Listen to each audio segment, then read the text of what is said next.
Today we will be continuing the history of English literature section along with the Anglo-Saxon elegies. So in this Anglo-Saxon elegies, we will first learn about what is elegy, what are the meters of elegy, what are the poems that comes under elegies, and how the poems set up in the Anglo-Saxon period.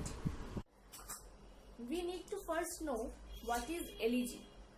An elegy is the song of mourning or the lamentation of death.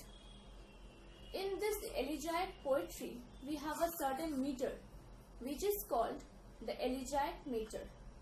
The subjects of this elegiac poetries are sentimental in sense, profound sense of melancholy, sad, comic in sarcastic way.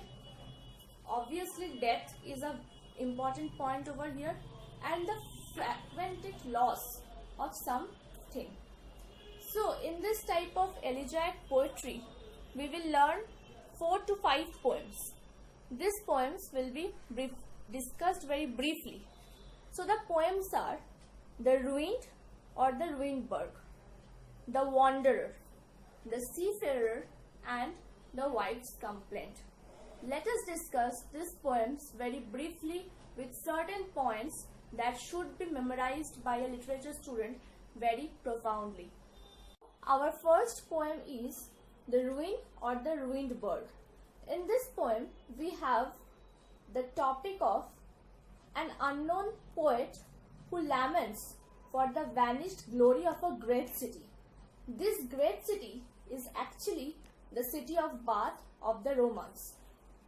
This poem also had sad decay of glory.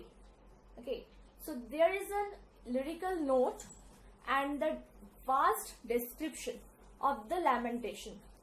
Now, there is a rich description. There is also a graphic representation between the grand past and the present degeneration of glory.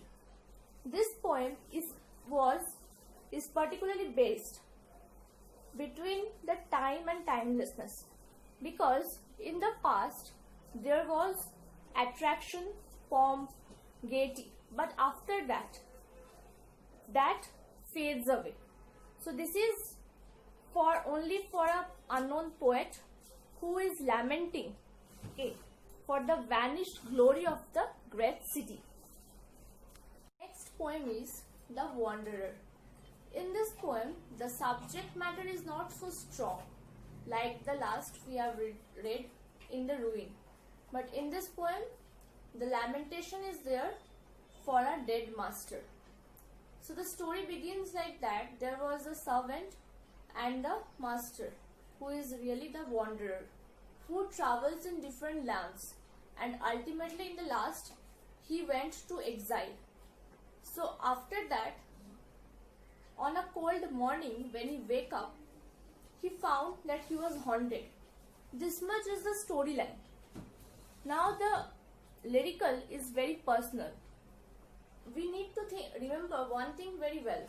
We are doing the Anglo-Saxon age, where the poetries doesn't have strong subjects or themes, but these poetries were also not written. These poetries, these are merely stories that are transmitted from one mouth to the other. Okay, so there is also a change in theme which is not clear for us. So this is the only thing that we should remember for the poem Wanderer. Our next poem is The Seafarer. It is one of the most original and outstanding of all elegies in Anglo-Saxon poetry. This poem is basically a dramatic lyric. So here in this poem there is a speaker. The speaker is actually a tempest-driven mariner. This poem appears to be a monologue of that seaman. Now this poem is also claimed as an allegory of human existence and life. Moreover, the thematic mysticism and the technical subtlety makes this poem reach to its higher level. So our last poem is the wife's complaint. This is a very short poem. This poem is about the lamentation of a young wife who is separated by her husband. And moreover, this poem is impulsive and pensive in mood. Secondly, she is kept confined in an old dwelling dug over the earth by her relatives. Thirdly, she was very helpless at that moment. Fourthly, the entire lamentation is of a lady in that Anglo-Saxon context.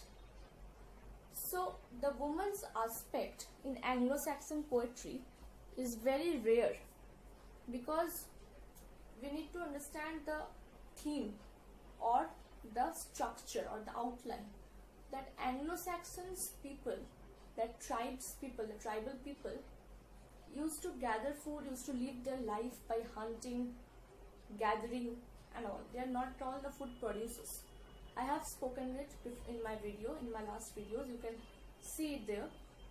So in that social condition, there was a woman like this still existed at that time also, where they were domesticated in a violence, physical and mental violence. So it's hard to think that this type of things already started from the very beginning.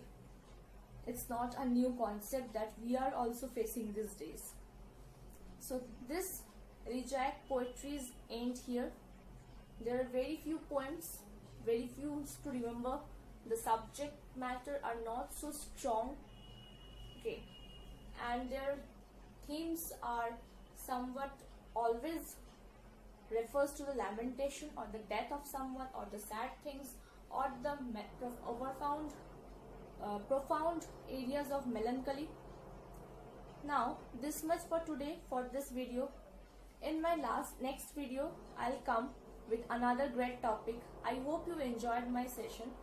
Till then, please do like my channel, comment below to let me know what do you like, what you don't like about this sessions that I am going with you. Thirdly, please subscribe my channel and don't forget to press the bell icon, because I'm again telling you will miss it if you don't press the bell icon. Till then, stay safe at home. Thank you. Have a nice day.